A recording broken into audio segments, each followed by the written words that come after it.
ايش تحبي تسميهم؟ يمكن تقولي لي نسيوا، تقولي لي ما خبرهم الحال، ربما الحمام الزاجل لم يصلهم مثلا فهمتني؟ انه ما في حد مصالح دول قد تتاثر علاقه هذه الدول ببعضها اذا نعرف. لذلك لا تدعي انك تحكي باسم العالم العربي. سمي حالك تلفزيون قطري، وانت سمي حالك تلفزيون سعودي، واحكي باسم بلدك فقط، لا تحكي باسم العرب. بس لا تحكي باسم العرب. نعم. لا، ما يصير. اذا انت تحب تحكي هكذا سامحيني خلينا على الوضوح. في هذه الحالة تفضلوا اخواننا الخليجيين مع كل محبتي وعشرتي معاهم، اللي يحب يهين ثورة ما يجيب ابن بلده يهين، ما يجيبش التونسي والسوري والمصري والجنسيات الاخرى. ليش تستخدموا فينا احنا ايش ذنبنا؟ ايش ذنبنا؟ طب ليش تجيب انت جزائري وتونسي ولا واحد فلسطيني الله يهديه على زميلنا، وانت تعرفي عن من اتحدث. نعم. نقص كان يشتم البحريني. انت فلسطيني، انت انسان مقموع، انت انسان مهان في بلدك لانه اسرائيل اغتصبت ارضك. انت يا المقموع، انت يا صاحب الحق، انت يا الذي تعرف جيدا ما معنى الشهاده والظلم.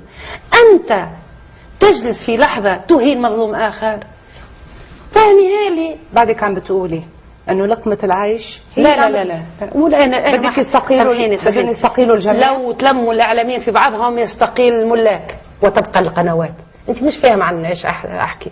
الحالات الفريقون اقول لك معظمهم يقولون ما اقول، لكن فرادى لو تحالف الاعلاميين يمكن فرادى بيخافوا من بعضهم كمان. موضوع اخر. انا اقول لك انا نعرف بالاسماء مين مين مين مين مين والله في نسبه من الكبار اللي يرفعوا الراس لو بس اجتمعوا ببعضهم وقالوا نحن كبار الاعلام، لانهم كبار، هم كبار لكن صغروهم. نعم. بالمال صغروهم. احنا عندنا اسماء ضخمه قزموهم بالفلوس. انت عندك اسم كبير خليه ينطلق لكي تكبر معها اكثر، مش تقزم انت لانه حضرتك تحبوا يشتم فلان وما يشتم فلان. عرفت وين المشكله؟ عندك اعلاميين كبار لازم تتعامل معهم كاعلاميين مش كخدامين. يعني الاعلاميين اليوم برايك تحولوا الى ادوات؟ انت ايش رايك يا اختي؟ انا عم بسأل. تعجبني اسئلتك البريئه هذه. ليه ما تحولوا الى ادوات؟ يعني ليه اسم الله عليهم. صلي على محمد. اللهم صل على سيدنا محمد. شوف لنا بالله سؤال اخر هكا ينعوى. طيب يريح.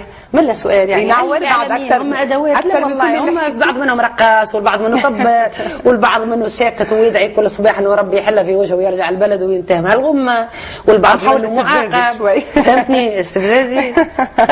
طيب كوثر بشراوي رح نتابع نحن وياكي هالحوار، ولكن رح ناخذ محطه ثانيه مع الاعلام. مشاهدينا الاعلان ونعود، خليكم معنا.